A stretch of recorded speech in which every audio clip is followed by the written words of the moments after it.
Hello hi welcome back to gold channel. இன்றைக்கி ஜூலை 30ஆம் தேதி. இன்றைக்கி தங்கத்தோட விலை நிலவரம் எப்படி இருக்கலாம் அப்படிங்கிறத பார்த்துடலாம்.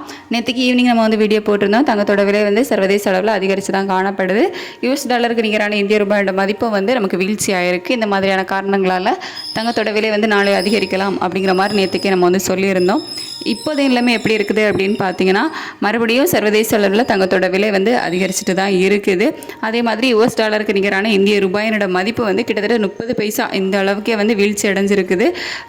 ஸோ நேற்றுக்கு இதை விட அதிகமாகவே வீழ்ச்சி அடைஞ்சிது. இன்றைக்கி பார்த்திங்க அப்படின்னா ஒரு 25 30 பைசாவுக்குள்ளே மறுபடியும் வீழ்ச்சி அடைஞ்சிருக்குது. ஸோ இந்த மாதிரியான காரணங்களால் தங்கத்தோட விலை அதிகரிப்பதற்கான வாய்ப்புகள் தான் இன்றைக்கி அதிகமாக இருக்குது.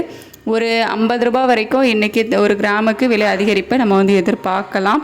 விலை குறைவு இன்றைக்கி இருக்காது. ஏன்னா சர்வதேச அளவுலையும் விலை அதிகரிச்சிருக்குது. இந்திய ரூபாயினோட மதிப்பு வீழ்ச்சி அடைஞ்சிருக்குது. ஸோ இன்றைக்கி ஒரு சின்ன விலை அதிகரிப்பு தான் தங்கத்தில் இருக்கும். வெள்ளியோட விலையில் சர்வதேச அளவில் பெரிய மாற்றம் எதுவும் இல்லை. ஆனால் இந்த யூஎஸ் டாலருக்கு நிகரான இந்திய ரூபாயோட மதிப்பு வீழ்ச்சி அடைஞ்சதுனால அதே 126 ரூபாயில் இருக்கலாம். அப்படி இல்லை அப்படின்னா ₹1 அதிகரிக்கலாம். விலை குறைவதற்கான வாய்ப்புகள் இன்றைக்கி இல்லை. தங்கம் மற்றும் வெள்ளி இரண்டிலையுமே இன்றைக்கி விலை குறைவு இருக்காது. தங்கத்தில் விலை அதிகரிப்பு இருக்கலாம். வெள்ளியில் ₹1 அதிகரிப்பு இருக்கலாம். இல்லை அப்படின்னா அதே 126 ரூபாயில் இருக்கலாம்.